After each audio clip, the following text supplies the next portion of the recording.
अंबेडकर को पढ़ना चाहिए। वैसे उनके भाषणों को, उनके लेखों को वे भावुकता और व्यक्ति पूजा से ऊपर उठकर तार्किकता पर जोर देते थे। उनकी यही खूबी थी जिसके कारण उन्होंने हिंदू धर्म तो छोड़ दिया मगर देश नहीं छोड़ा।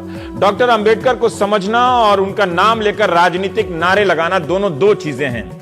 अगर अंबेडकर के रास्ते पर चलने का दावा सब कर ही रहे हैं तो फिर ऐसा क्यों है कि एक साल में हिंदुस्तान में दलितों के प्रति हिंसा 19% बढ़ जाती है।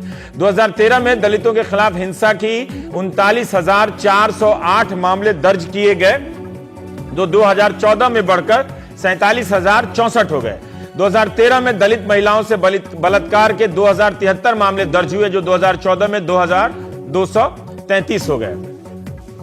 दलित हिंसा के मूल में जातिगत प्रभुत्व और नफरत की बड़ी भूमिका है। जिन वक्ताओं ने यह कहा कि डॉक्टर अंबेडकर ने बहुत अपमान झेले, उन्होंने यह सवाल क्यों नहीं उठाया कि आज भी दलितों को इस तरह से अपमान क्यों झेलने पड़ते हैं? क्या किसी बड़े वक्ता ने जातिवाद पर सामने से हमला बोला? प्रधानमंत्री ने सही कहा कि किसी को आरोप लगाना हो तो डॉक्टर अंबेडकर की बातों का इस्तेमाल कर रहा है और किसी को अपना बचाव करना हो तो उनकी बातों का सहारा लेता है। राजनीति में भक्ति को लेकर डॉक्टर अंबेडकर ने कहा था कि भारत में भक्ति, या जिसे हम समर्पण का मार्ग या नायक पूजा कहते हैं, का राजनीति में रोल होता है। दुनिया के किसी हिस्से में इस कदर नहीं होता जितना भारत में होता है।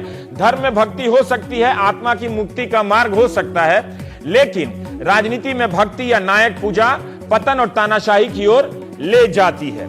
इसी बात को मैं यूं कहता हूं कि राजनीति में किसी का फैन नहीं होना चाहिए। आप दर्शकों से विशेष गुजारिश करना चाहूंगा कि समय निकालकर लोकसभा और राज्यसभा की वेबसाइट पर जाइए और तमाम भाषणों को पढ़िए। बहुत अच्छे भाषण हैं। देश और राजनीति के बारे में सोचने समझने के लिए बौद्धिक खुराक वहां मौजूद है।